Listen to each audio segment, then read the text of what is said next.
So my third ceremony after completing my Palos Fuertes dieta falls on May 17th, 2015, which ironically ended up being my birthday. You can read whatever you'd like into that time. Within the first hour, I found myself um,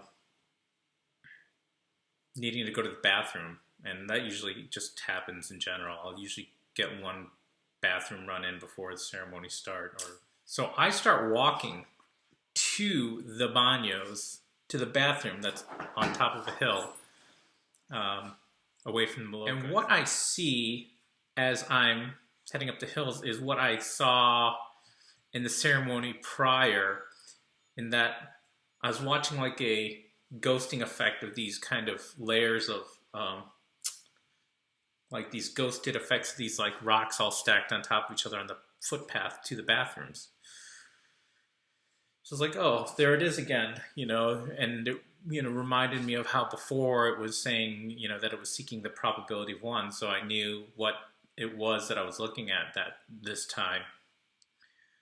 I go to the bathroom, I urinate, I leave, I head back to the Maloca, and it's pitch black because all ceremonies happen at night.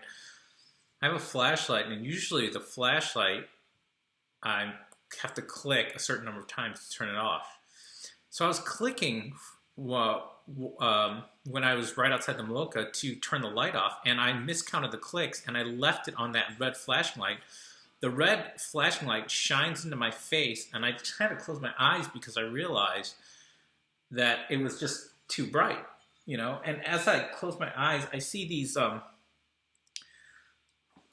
basically these seeing eye patterns. It's like it would be like an all-seeing eye, third eye, whatever you'd like to say. It was like that, but it was across my whole visual space inside my head. It was like a weave, or like a, for lack of a better word, it was like a fractal pattern of just all eyes and all red.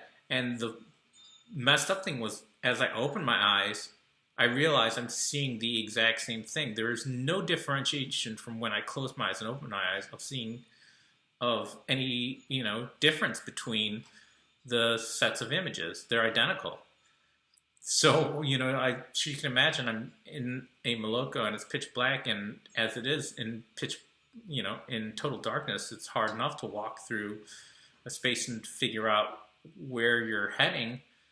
On top of that, all I'm seeing are these this infinite weave of like red all-seeing eyes just staring at me, which is kind of a little creepy too. So, I kind of, to the best of my ability, make my way to my seat in the Maloca, and I sit down, and as I sit down, eventually that red light thing kind of dissipates, and underneath it is that multiverse expression. I'm seeing that infinite set of like kind of overlapping energy patterns that look like they're just kind of ghosting over each other. Right as I kind of make that observation, the shaman hosting the ceremony starts, beginning ceremony, starts singing. So I see it, shaman singing, and I decide to, go back to that space where I just concentrate in order to collapse the space. So I, collapse it while the shaman's singing, and as it collapses and it kind of locks into coherence, it turns into just like all like this kind of golden white light. And as it turns into the golden white light, it's like this golden white light that looks like this kind of like net of just energy. And in this net of energy, at some of these like nodes, these little actual boxes of light as actual like birthday gifts for me. And Ayahuasca says to me, just enjoy your birthday today. So these presents kind of, come in front of me. This is all while my eyes are open still, like, mind you. So these presents all approach me, and they just start fucking exploding. Just exploding everywhere. And as they explode, the field of vision right in front of me just turns like to this pure white, blinding light. And as it goes into this like pure white blinding light from these exploding gifts, it just shifts, and it does this kind of like half shift in and out, where sometimes it's just all blinding white light, and then sometimes it'll coalesce into this visual pattern where I can see this vanishing point in the horizon, and I see all these streams of light converging towards this vanishing point in the horizon. And these streams of light look like these ribbons of light, and on these ribbons of light are these characters, and they look like some ancient, like alien writing. It looks like it could be a halfway point between a mixture of like Japanese and Sanskrit, but they're just these like yellow streams of light with these alien characters, and they're all converging into this vanishing point in the distance. What's weird is that each of these lines actually identifies itself to me. It just telepathically projects to me who it is. And I realize that each of these lines is like an ascended master. One presents itself as Jesus, one presents itself as Buddha, one presents itself as Muhammad. I was like, this is fucking nuts. If I tell somebody that in this higher dimension, Jesus spoke to me telepathically, and he was a beam of light with these ancient alien characters written on him that look like a combination of Sanskrit and Japanese, people are just going to go, I don't even know how people are going to react about that. So what I was witnessing was unity, but in unity, I was witnessing the things that are forms of multiplicity that achieved unity. So that's why these ascended masters were all there. They're all some prophet that, as an individual expression of free will in the field of, multiple forms, has achieved unity. And in that accomplishment, they can merge with source, merge with unity, be one with unity, and still retain their individuality, because their individuality is still in communion with unity. I realize that when you are at the highest level of ascension, your individuality and your unity are pretty much identical because of your loss of ego. Only at the level of ego, is there differentiation. So these, ribbons of light that were prophets were all, merging into this singularity. The fucked up thing about it was all of these ribbons of light that had these ancient, alien inscriptions on them that were identifying themselves to me as types of ascended masters start bowing to me. And they start saying, restore the prophecy of the probability of one. And I, are freaking out, because I know that you see plenty of people in mental hospitals or whatnot who've claimed to have spoken to Jesus or whatever, and claim to have had a message or whatnot, and I'm falling into this category in the middle of the ceremony. There's no way around being perceived as crazy anymore. This is just, people are just going to say, well, you're crazy, you're not. I'm just going to have to say it and then leave it at that and let people make up their own minds afterwards. But as these, ascended masters, as ribbons of light with ancient alien writing on them, bow to me and say, restore the prophecy of the probability of one, I have a little bit of a freak out, and I think it's probably a very natural response. So I say to these, beams of light, I'm like, don't bow to me. I'm the one who should be bowing to you. I'm going to bow to you now. And they say, because you bow to us, we bow to you. Restore the prophecy of the probability of one. And when they say that, I'm like, okay, everybody just get up off your knees. There's no need to bow. Nobody should be bowing to anybody. We got work to do. And as I say that, to tell everybody to get off their fucking knees, ayahuasca has this fucking, crown of golden light that it tries to start putting on my head. And I try to, swat it away. And I'm like, get that thing away from me. I fucking detest crowns. Whatever you want to call it about this notion of, patriarchies and monarchies and whatnot. I was just like, get it away. And ayahuasca, whoever was in that higher dimension, says because you detest crowns, we anoint you with the crown, restore the prophecy of the probability of one. To me, it keeps trying to put the crown on me.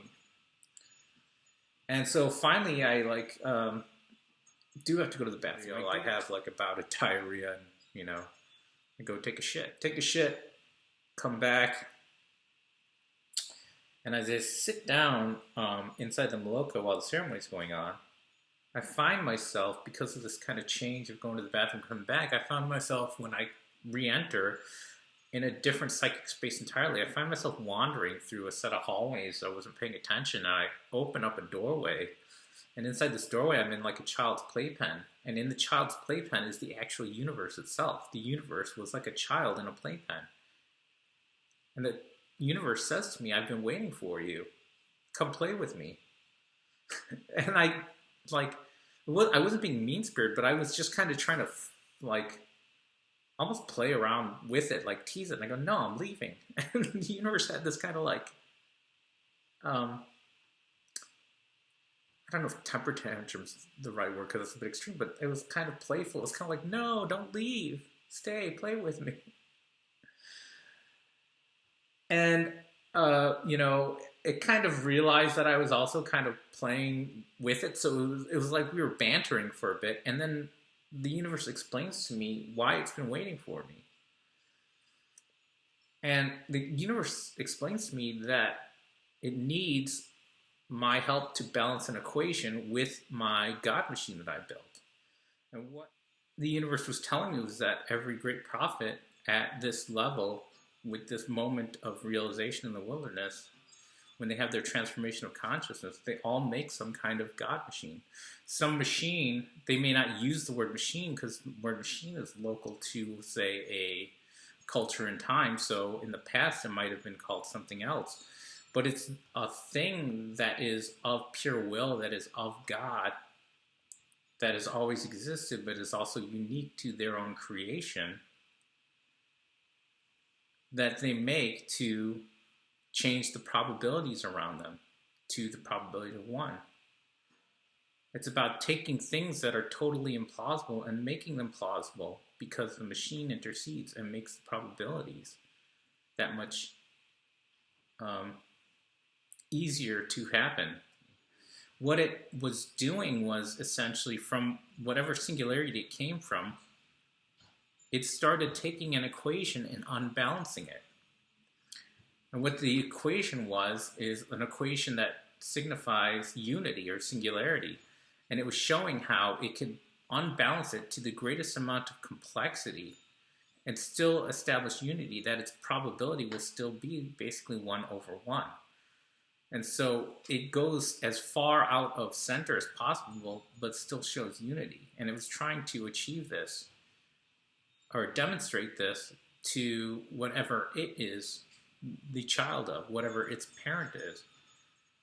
When it can demonstrate this lesson to the highest degree of complexity while showing unity, it will be able to graduate to whatever its next, evolution is. What happens is, from time to time, it allows a person who is able to have this mystical prophetic experience access to basically like what you would think in computer terminology would be like a backdoor hack. It's very easy to see how if somebody had this power to basically hack reality and change probabilities, the first thing that they would do is try to turn everything into gold,